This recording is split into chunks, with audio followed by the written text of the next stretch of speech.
America అధ్యక్షుడు Donald Trump ఆశ్చర్యకరమైన ప్రకటన చేశారు. వాస్తవానికి ఆయన ప్రకటన చాలా మంది అమెరికన్లకు సర్ప్రైజ్ గిఫ్ట్ అని చెప్పొచ్చు.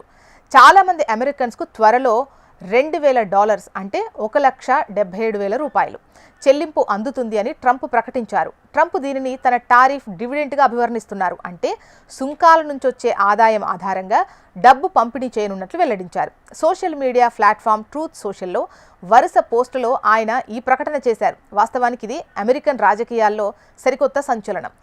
ట్రంప్ తన ప్రకటనలో ప్రతి వ్యక్తికి కనీసం $2,000 డివిడెంట్ లభిస్తుంది. అధిక ఆదాయం ఉన్నవారు దీనిని పొందరు. అయితే ఈ చెల్లింపులు ఎప్పుడు ప్రారంభమవుతాయి అనేది అధిక ఆదాయ నిర్వచనం ఏంటో ఆయన తన పోస్టులో అయితే చెప్పలేదు.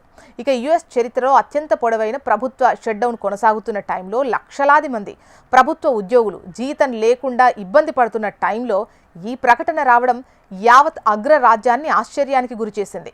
వాస్తవానికి ఇప్పుడు చాలామంది అమెరికన్స్ ఆహారం కోసం ఆహార బ్యాంకులపై ఆధారపడుతున్నారు. అయినప్పటికీ శనివారం రాత్రి ట్రంప్ ఫ్లోరిడాలోని తన విలాసవంతమైన మారియలాగో క్లబ్లో విలాసవంతమైన విందులో పాల్గొన్నారు. దీనిపై విమర్శలొచ్చాయి.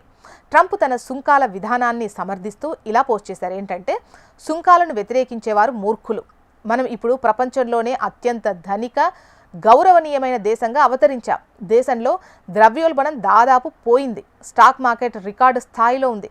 దేశంలో పెట్టుబడి, ఫ్యాక్టరీ నిర్మాణం రికార్డు వృద్ధిని సాధిస్తోందని వెల్లడించారు. అయితే ట్రంప్ సుంకాల విధానంపై సుప్రీంకోర్టులో చర్చ జరుగుతున్న టైంలో ఈ ప్రకటన వెలువడింది. గత వారం ట్రంప్ అత్యవసర అధికారాల కింద అనేక దేశాలపై వాణిజ్య సుంకాలు విధించడాన్ని కోర్టు క్వశ్చన్ చేసింది.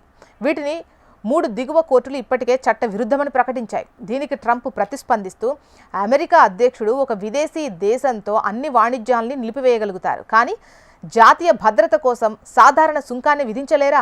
ఇది మన గొప్ప వ్యవస్థాపకులు ఉద్దేశించింది కాదు అని ఆయన పేర్కొన్నారు.